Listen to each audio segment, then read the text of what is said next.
রাজনৈতিক তর্ক বিতর্কের মধ্যে এই মুহূর্তে একটা নতুন তথ্য, মনীষ শুক্লা খুনে আন্তঃরাজ্য যোগ নিয়েও সিআইডি নজরে রাখছে।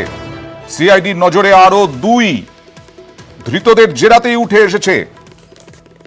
আমরা কথা বলবো আমাদের প্রতিনিধি ভেঙ্কটেশ্বর লাহিড়ির সঙ্গে। কি খবর রয়েছে? মনীষ শুক্লা খুনের ঘটনায় সিআইডির নজরে আরো 2 জন অভিযুক্তদের জিজ্ঞাসাবাদে এমনটাই 2 জনের নাম সিআইডি জানতে পেরেছে এবং সিআইডি সূত্রে যেটা বলা হচ্ছে যে তদন্তের স্বার্থে এখনই তাদের নাম খোলসা করা হচ্ছে না। তবে তদন্তকারীরা নিশ্চিত যে যে 2 জনের নাম উঠে এসছে তারা স্থানীয়ই, এমনটাই দাবি করছে সিবিআই সূত্র।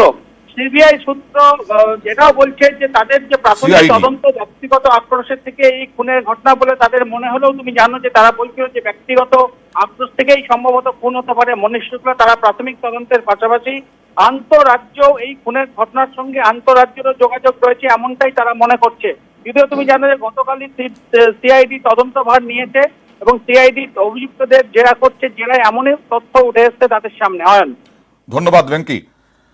অর্থাৎ স্থানীয় 2 জনের নাম পেয়েছে সিআইডি এবং আন্তঃরাজ্য যোগের একটা সূত্র পাচ্ছে সিআইডি। ধৃতদের জেরা করেই এই তথ্য। অর্জুন সিং তৃণমূলে যখন ছিলেন তখন বাড়ির বাইরে মেয়েরা, বাড়ির বাইরে মানুষ বেরোতে পারতেন। বিজেপিতে যখন গেলেন বাড়ির বাইরে বেরোতে পারছেন না। আবার তৃণমূলই বলে রাজলক্ষ্মী যে আসলে ওয়াশিং মেশিন হচ্ছে বিজেপি। যত দুর্নীতিগ্রস্ত মানুষ তারা গেছেন বিজেপিতে, সেখানে গিয়ে তোমরা মনে করছো যে আসলে তারা পরিষ্কার পরিচ্ছন্ন হয়ে গেছে। যাদের বিরুদ্ধে অভিযোগ আছে বিজেপিরই করা অভিযোগ। একটা উদাহরণ মনে করিয়ে দিই, ডক্টর মানস ভূঁইয়ার ঘটনাটা।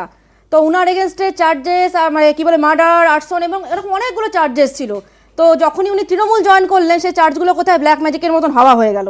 তার মানে বিজেপিতে যারা এসেছেন তারা অভিযুক্ত মানে এখনো তো মানে তাদের তো তদন্ত চলছে, তাদের তো মানে সমস্ত রকম জুডিশিয়াল মানে প্রসিডিওর তো চলছে। মুকুল রায়ের বিরুদ্ধে মানে জুডিশিয়াল প্রসিডিওর থেমে গেছে, কিন্তু মানুষ ভূঁইয়ার বিরুদ্ধে যা ছিল চার্জেসগুলো সমস্ত বলো ব্ল্যাক ম্যাজিক হয়ে গেল, আর একটাও কিছু নেই। অর্জুন সিং এর বিরুদ্ধে অভিযোগ এবার আমি জানছি না, অর্জুন সিং এর বিরুদ্ধে যদি অভিযোগ যদি থাকে তাহলে এতদিন ধরে তৃণমূলে ছিলেন, তখন তাহলে কোনো কেন অ্যাকশন নেওয়া হয়নি? এবার আমার খালি কতগুলো জিজ্ঞাসা, অর্জুন সিং এর বিরুদ্ধে যে মামলাগুলো ছিল সেগুলো কি উইথড্র করে নিয়েছিল রাজ্য সরকার? গতকাল সেটা হচ্ছে যে বামফ্রন্টের সময় থেকে যে মামলাগুলো ছিল, গতকাল পুলিশের টুইট ছিল যে আপনারা কোনো কিছু আগে থাকতে মন্তব্য করবেন না, পুলিশকে কাজ করতে দিন। বেশ, পুলিশের মতো একটা না হয় ওখানে টুইট করে দিল। আমার খালি জিজ্ঞাসা, আমাদের অত্যন্ত ডিগনিফাইড মন্ত্রী ববি হাকিম মহাশয় কেন মানে বিজেপির দিকে আঙুলটা তুললেন? এটা কি উনি খুব দায়িত্বের কাজ করলেন? আমার জিজ্ঞাসা, রাজ্যপাল যখন স্বরাষ্ট্র সচিবকে দেখা করতে বললেন এই বিষয় নিয়ে, কেন স্বরাষ্ট্র সচিব মানে দেখা পর্যন্ত করলেন না? আমার খালি জিজ্ঞাসা, মন্ত্রী ব্রাত্য বসু এবং জ্যোতিপ্রিয় মল্লিক কটাক্ষ করে রাজ্যপালকে কোন অধিকারে নৈরাজ্য কথাটা বলতে পারেন? তার জন্য তৃণমূল কি স্টেপ নিয়েছে? এবার একটা খালি কথা মনে করাই, আমরা কি সরে গেলাম বিষয়টা থেকে? অর্জুন সিং বাড়ির বাইরে বেরোতে পারে না। অর্জুন সিং বিজেপিতে যোগ দেওয়ার পরে বাড়ির বাইরে মানুষ বেরোতে পারেন না। অর্জুন সিং এতটাই ত্রাস সৃষ্টি করে রেখেছেন। আমি এবার সেই প্রসঙ্গে আসছি। 1,99,999 থেকে যদি একটা ভোটও কম থাকে আমার সাথে দেখা করবেন। এটা হচ্ছে অভিষেক বন্দ্যোপাধ্যায় বলেছিলেন লোকসভা নির্বাচনের আগে যে অর্জুন সিং জিতে গেলে তারপর থেকে ননস্টপ ওনার উপর হামলা চলছে এবং উনি অনেকবার কিন্তু ভিডিও করে বলেছেন যে আমার কিন্তু প্রাণের হামলা, আমার প্রাণের কিন্তু আশঙ্কা রয়েছে, প্রাণহানির আশঙ্কা আছে। যে সমস্ত অভিযোগ রয়েছে বিভিন্ন নেতার বিরুদ্ধে, আজকে এই অঞ্চলটা আমি যদি বলি বারাকপুর অঞ্চলটা, আপনি কি বলবেন প্রথম থেকেই আসলে খুবই এই রকম হিংসা, সন্ত্রাস, অশান্তি এই রকমই জায়গা এবং এখানেই একই জায়গায় থেকে গেছে? হ্যাঁ, এই অঞ্চলটা নিয়ে বলতে গেলে অয়নবাবু প্রথমেই বলতে হয় কত হাজার মরলে তবে বলবে তুমি শেষে বড্ড বেশি মানুষ গেছে বানের জলে ভেসে। প্রশ্নগুলো সহজ, উত্তরও জানা, আর আমি বলতে শুরু করলে আপনার বিরতি নেওয়ার সময় হয়ে যায়, সুতরাং আমায় যদি 2-3 মিনিট সময় দেন প্লিজ।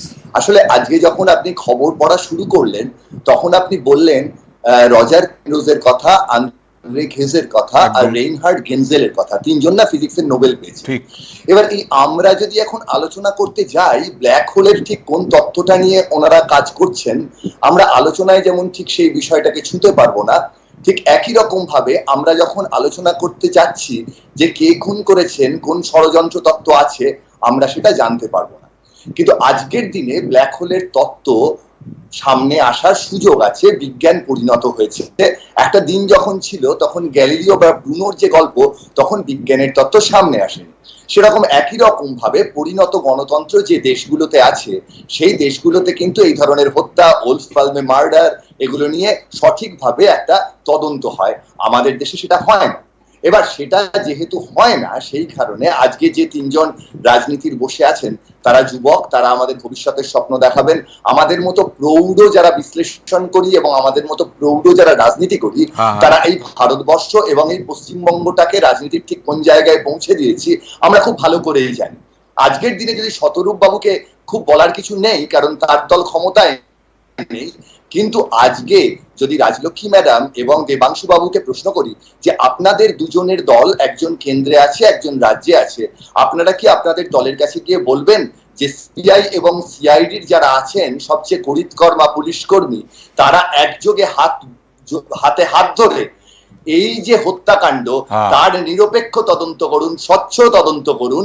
এইটা কি আমাদের দেশের পরিণত রাজনীতি, এটা কি আমাদের দেশের পরিণত গণতন্ত্র করতে দেবে? বেশ, একেবারেই, অন্তত অনেকটাই আপনি বলতে পেরেছেন আজকে। তাই এবার বিরতি নিচ্ছি, একটা ছোট্ট ব্রেক নিচ্ছি শুভময়দা। ব্রেকের পরে ফিরে আসছি। টিটাগড়ে বিজেপি নেতা মনীষ খুনে কার কার নামে এফআইআর দেখাবো ছোট্ট বিরতির পর।